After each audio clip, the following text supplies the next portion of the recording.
Hello everyone, welcome back to my channel. চলে এসেছি আবার একটা নতুন ব্লগ নিয়ে। আর এটা হচ্ছে সরস্বতী পুজোর ডে 2। ডে 1 ভিডিওটা তোমরা যারা যারা এখনও দেখোনি অবশ্যই গিয়ে দেখে নাও। তো যাই হোক, আমরা চলে গেছিলাম আজকে কালনাতে।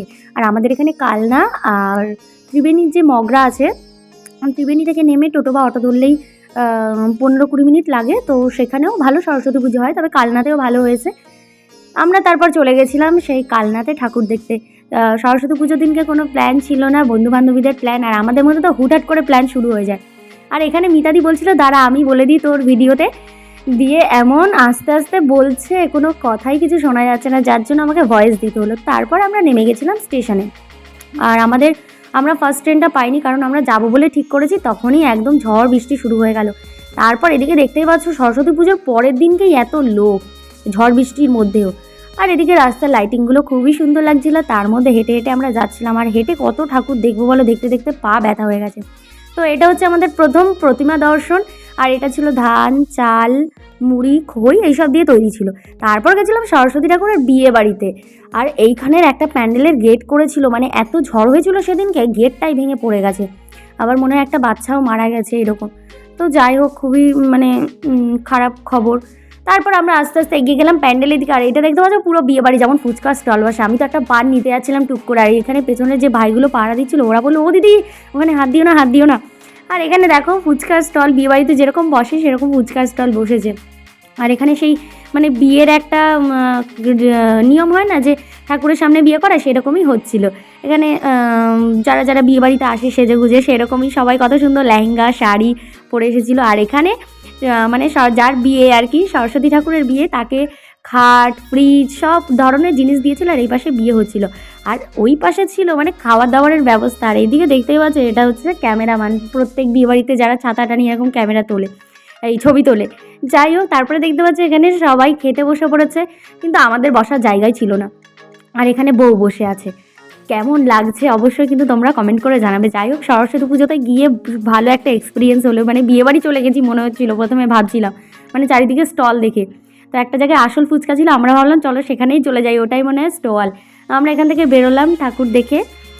তো এটা হচ্ছে আমাদের 3 নম্বর প্যান্ডেল। কত হেঁটে হেঁটে দেখবো বলো, কত জায়গায় ঠাকুর হয়েছে, হেঁটে এত বেশি দেখা যায় না। তারপর এখানে সবাই একটু ছবি টবি তুলে নিয়েছিল। আর আমরা সবাই শাড়ি পরে গেছিলাম, ম্যাচিং ম্যাচিং করে কেউ পরিনি, এক সাইডে কেউ কুচি করিনি, আঁচল করিনি, ছেড়েই পরেছিলাম।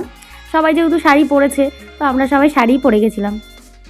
আর এখানে দেখতে পাচ্ছ বিভিন্ন খবরের কাগজ দিয়ে, যে জিনিসগুলো যেসব জিনিসগুলো ফেলে দেওয়া হয় সেই সব জিনিস দিয়ে এখানে বানিয়েছিল, যে কাগজ নষ্ট এখানে ওখানে না ফেলে, নষ্ট না করে বেশ সুন্দর এটা বানিয়েছে। এই প্যান্ডেলটাও ভালোই ছিল।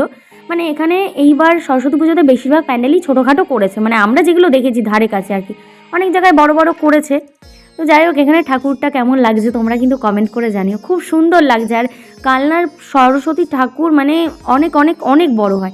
তারপর চলে এসেছিলাম আমরা 108 মন্দিরের কাছে। তোমরা কারা কারা 108 মন্দির চেনো আর কারা কারা গেছো অবশ্যই কমেন্ট করে জানাবে। তারপর এখানে আমরা একটু নিয়ে নিলাম পাপড়ি চাট, আর 1 প্লেট বলছে 50 টাকা, আমরা শুনে তো হয়ে গেল আমরা। তারপর 30 টাকার একটা নিয়েছি, নিয়ে দেখলাম কেমন খেতে। তারপর খেয়ে দিয়ে আবার ফুচকা খেতে চলে এসেছি। এত খিদে পেয়েছিল প্রচণ্ড পরিমাণে। আর ফুচকা তোমাদের কার কার ভালো লাগে অবশ্যই কিন্তু কমেন্ট করে জানাবে। আমার এখন ভিডিও এডিট করতে গিয়ে জিভে জল চলে আসছে। আর তোমরা সরস্বতী পুজোতে কে কেমন ঘুরলে, কেমন মজা করলে অবশ্যই কিন্তু কমেন্ট করে জানাবে। আর এই যে এই প্যান্ডেলটা, প্রথমে ঢোকার সময় একটুও ভিড় ছিল না, যখন বেরোচ্ছি বাপরে বাপ এত পরিমাণে ভিড় হয়েছে, কি বলবো, ধারণার বাইরে। আর আমাকে কেমন লাগছে এই শাড়িটা পরে অবশ্যই কিন্তু কমেন্ট করে জানাবে। সরস্বতী পুজোর দিনকেও পরেছিলাম এই শাড়িটা, কিন্তু সেদিনকে অত ছবি টবি তোলা হয়নি, ওর জন্য ভাবলাম তার পরের দিন এটাই পরে যায়, একটু ছবি টবি তোলা হবে, আর বার করিনি নতুন করে। আর এখানের প্যান্ডেলগুলো হয়েছিল সেই বেশ সুন্দর, কি বলবো, মোটা মোটা যে দড়িগুলো হয় না উল উল টাইপের, সেই দড়িগুলো দিয়ে প্যান্ডেলটা হয়েছিল। আর প্রতিমাটা কি বলবো, তোমরা দেখে তো বুঝতেই পারছো। আর তারপর একটুখানি প্যান্ডেলটা একটু ঘুরে দেখে নিলাম, আর ভিডিও করে দিচ্ছিল আমার বান্ধবী আমাকে। আমাদের গ্রুপে ছিল মোট 6 জন, তো আমরা এই 6 জন মিলেই চলে গেছিলাম ঘুরতে, খুব মজা করেছিলাম সেই দিনটা। ভাবলাম ঝড় বৃষ্টি হচ্ছে আর যেতেই পারবো না, কিন্তু যাই হোক ঠাকুরের আশীর্বাদে ঝড়টাও কমে গেছে, আমরা ঘুরতেও যেতে পেরেছি। একটা দিন তো অন্তত ঘুরতে যাই। আর এই কালনাতে এই সরস্বতী পুজোর সময় বেশ সুন্দর সুন্দর ব্যান্ড নিয়ে আসে, বাজনা এইসব বাজানো। তারপর আমরা হেঁটে হেঁটে অনেকটা চলে গেছিলাম। এবার আমাদের তো বাড়ি যেতে হবে, তার মাঝে আমরা একটুখানি খাওয়া দাওয়া করে নিচ্ছিলাম। আর এখানে লাইটিংগুলো কত সুন্দর করেছে তোমরা তো দেখতেই পাচ্ছ। তারপর আমরা একটু খাওয়া দাওয়া করে ভেবেছিলাম যে আমরা 9টার ট্রেনটা ধরবো, কিন্তু আমরা সেই ট্রেনটা পাইনি, ঘুরে অন্য রাস্তায় চলে গেছিলাম। সেজন্য আবার 10টার ট্রেনটা ধরে আমাদের বাড়ি আসতে হয়েছে। আর এখানে প্রত্যেক মানে রাস্তার মধ্যে এরকম সুন্দর একটা রামের একটা লাইটিং ছিল, তারপর আরও বিভিন্ন ধরনের লাইটিং ছিল, আই লাভ কালনা এরকম দিয়ে। তারপর খুব খিদে পেয়ে গেছিলো, একটুখানি এগরোল খেয়ে আমরা চলে আসলাম বাড়ির পথে। তো আমরা স্টেশনে চলে এসেছি, স্টেশনে উঠে ট্রেনে উঠেছি, আর একটা কাণ্ড মানে হয়েছে, সে একটা মহিলা এমন নাচছে যেটা নিয়ে আমরা এত হাসাহাসি করছি। তো যাই হোক, ভিডিওটা এখানেই শেষ করছি। ভিডিও ভালো লাগলে লাইক কমেন্ট শেয়ার সাবস্ক্রাইব করে দিও। দেখা হচ্ছে পরের ভিডিওতে। টাটা।